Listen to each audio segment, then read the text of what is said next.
IMF executive board का इजलास 29 अप्रैल को होगा। इजलास में पाकिस्तान को $1.1 अरब की फंडिंग देने पर गौर होगा। फंडिंग IMF के साथ $3 अरब के स्टैंड बाय मुआहदे की दूसरी और आखिरी किस्त होगी।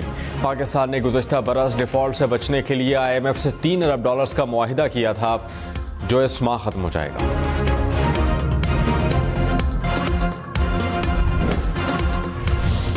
अपने ज़ाती पसंद नापसंद से बालातर होकर और पाकिस्तान के बेहतरीन मफाद में हम इकट्ठे हो जाएं, अपनी तवानाइयाँ इकट्ठी करें, समझें कि इश्यूज़ क्या हैं, चैलेंजेस क्या हैं, उनको किस तरह हमने एड्रेस करना है और जो पाकिस्तान का जो खोया हुआ मुकाम है उसको किस तरह हमने हल करना है। वज़ीर आज़म शहबाज शरीफ ने कहा, माशी इस्तेहकाम इस वक्त मुल्क का सबसे बड़ा मसला है।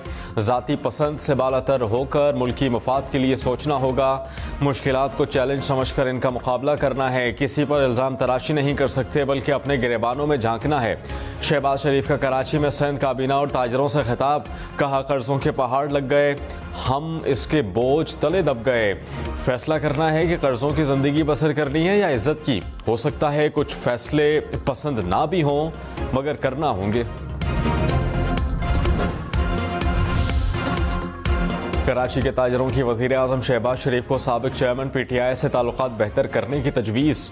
आरिफ हबीब ने कहा कि आपने IMF से हाथ मिलाया, पीपल्स पार्टी समेत दीगर जमातों से भी हाथ मिलाया, अडियाला के बासी से भी हाथ मिलाएं, मामला बेहतर करें, भारत समेत तमाम पड़ोसी ममालिक से भी हाथ मिलाएं।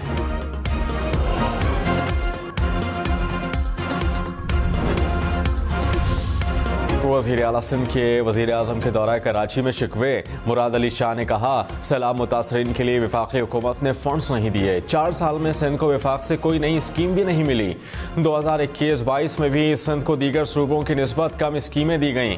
K4 मनसूबे की तौसी की मंजूरी भी ताहाल नहीं हुई। वज़ीर आज़म की तमाम मसाइल मिल बैठ कर हल करने की यकीन दहानी।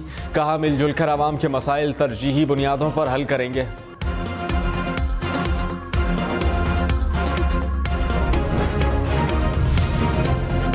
हुकूमत और अपोजिशन कौमी असम्बली में कायमा कमेटियों की तश्कील पर बातचीत के लिए तैयार। वज़ीर क़ानून आज़म नज़ीर तारड़ ने कहा, कौमी असम्बली के मुकम्मल काम करने के लिए कमेटियाँ बनना ज़रूरी हैं। बैरिस्टर गौहर बोले, हुकूमती रहनुमाओं से मुलाकात होगी। वज़ीर दिफा ख्वाजा आसिफ ने कहा, अपोजिशन से मुलाकात हुई, अगले हफ्ते मामला हल हो जाएगा।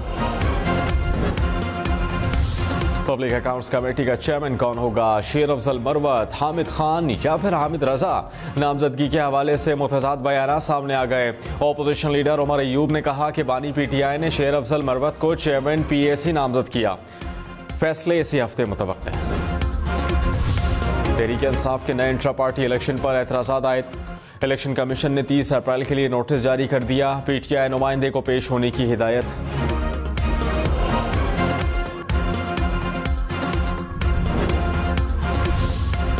वफाकी हुकूमत का मोहम्मद अली रंधावा को कमिश्नर इस्लामाबाद तैनात करने का फैसला। वफाकी वजारत दाखिला ने एस्टैब्लिशमेंट डिवीजन को खत लिख दिया। खत में मोहम्मद अली रंधावा को वजारत दाखिला में तैनात करने की सिफारिश। मोहम्मद अली रंधावा को चेयरमैन CDA का इजाफी चार्ज भी दिया जाएगा। इस्लामाबाद, रावलपिंडी, लाहौर समेत मुल्क भर में आज से बारिशों के नए सिलसिले की पेशगोई। पंजाब, खैबर पख्तूनख्वा, सिंध, बलूचिस्तान में बादल बरसेंगे। आज़ाद कश्मीर और गिलगित बल्तिस्तान में पहाड़ों पर बर्फबारी की पेशगोई। पंजाब में PDMA के हुक्काम को अलर्ट रहने की हिदायत। बारिशों का सिलसिला 29 अप्रैल तक जारी रहेगा।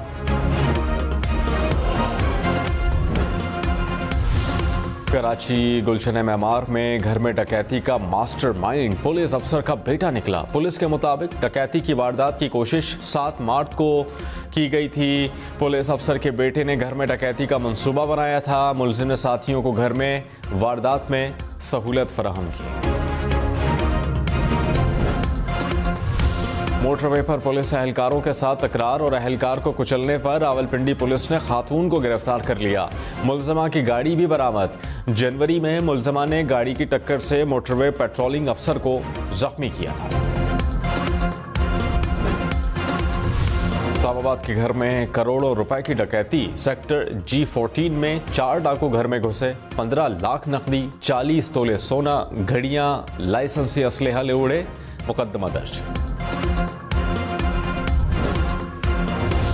घोटकी में डाकू की हलाकत के बाद डाकुओं का पुलिस चौकी पर हमला, एक एहलकार शहीद। हुकाम के मुताबिक डाकू 2 पुलिस एहलकारों को अगवा करके ले गए। पुलिस की कार्रवाई में कादिरपुर के करीब एक डाकू हलाक हुआ था।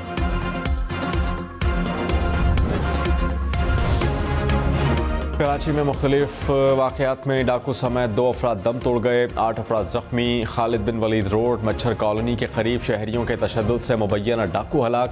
मच्छर कॉलोनी में झगड़े के दौरान फायरिंग से शहरी जाँ बहक, 3 अफराद जख्मी। सोहराब कोट में डाकुओं की फायरिंग से शहरी जख्मी। लियाकताबाद में ताजिर से भत्ता तलब करने वाला मुलजिम गिरफ्तार।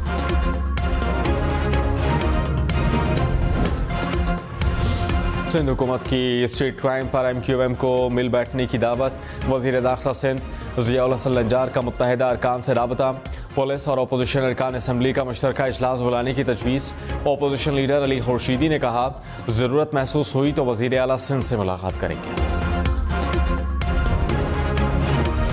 वज़ीर आज़म शहबाज शरीफ की कराची में ताजिरों से मुलाकात। ताजिर रहनुमाओं का बिजली और गैस की कीमत कम करने का मुतालबा। कहा, इतनी महंगी बिजली पर बरामदात कैसे बढ़ाएं। वज़ीर आज़म ने वफ़द को 2 मई को इस्लामाबाद बुला लिया। शहबाज शरीफ ने मज़ार क़ायद पर हाज़िरी दी। नौजवानों से पाकिस्तान की खिदमत का हलफ भी लिया।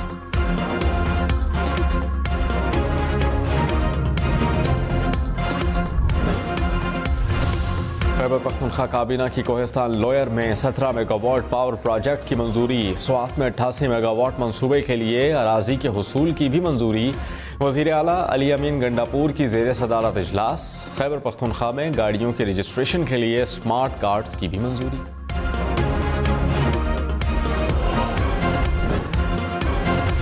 अपोजिशन का बुशरा बीबी को रिहा करने का मुतालबा।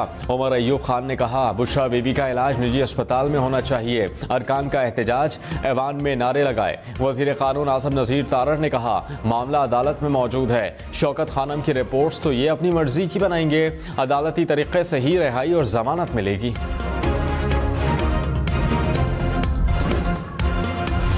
पीपल्स पार्टी ने तहरीक इंसाफ का रवैया मायूस कुन करार दे दिया। कहा कि गालम गलोच की सियासत अवाम के साथ ज्यादती है।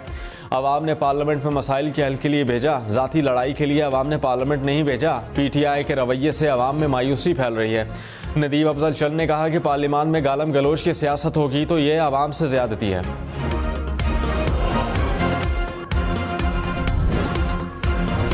पंजाब में 2 माह में आटे के 20 किलो का थैला 800 रुपये सस्ता हुआ। वज़ीर इत्तलात पंजाब अस्मा बुखारी का दावा।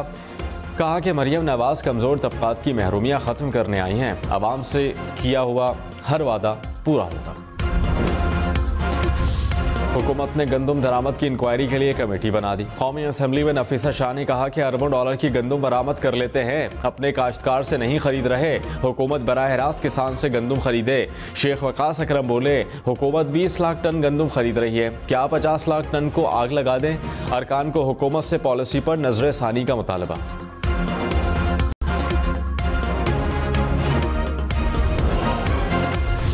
पंजाब असम्बली में हुकूमती और अपोजिशन अरकान गंदम के मसले पर यकज़बा। कहा कि हुकूमत 3900 रुपये की इमदादी कीमत पर गंदम नहीं खरीद रही। किसान 2500 रुपये से 2800 रुपये पर गंदम बेचने पर मजबूर हैं। स्पीकर मलिक अहमद ने कहा कि गंदम खरीदारी पर सबको तहफ़्फ़ुज़ात हैं। किसान परेशान है, हुकूमत अपनी पॉलिसी वाज़े करे।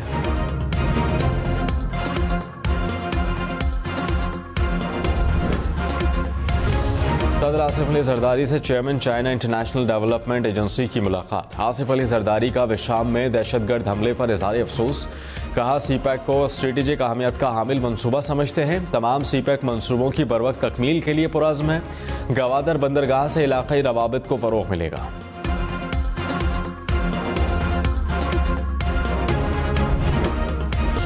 खैबर पख्तूनख्वा हुकूमत का मखसूस नशिस्तों पर पेशावर हाई कोर्ट का फैसला चैलेंज करने का फैसला। कानूनी माहिरीन ने अपील तैयार कर ली। अपील 3 निकात को बुनियाद बनाकर दायर की जाएगी।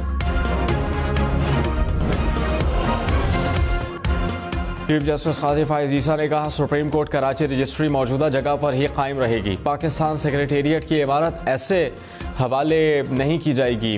कराची के वफाकी ट्रिब्यूनल और अदालतें पाकिस्तान सेक्रेटेरिएट की इमारत में कायम होंगी। अदालतों की बेहतरी और वीडियो लिंक पर खर्च करेंगे।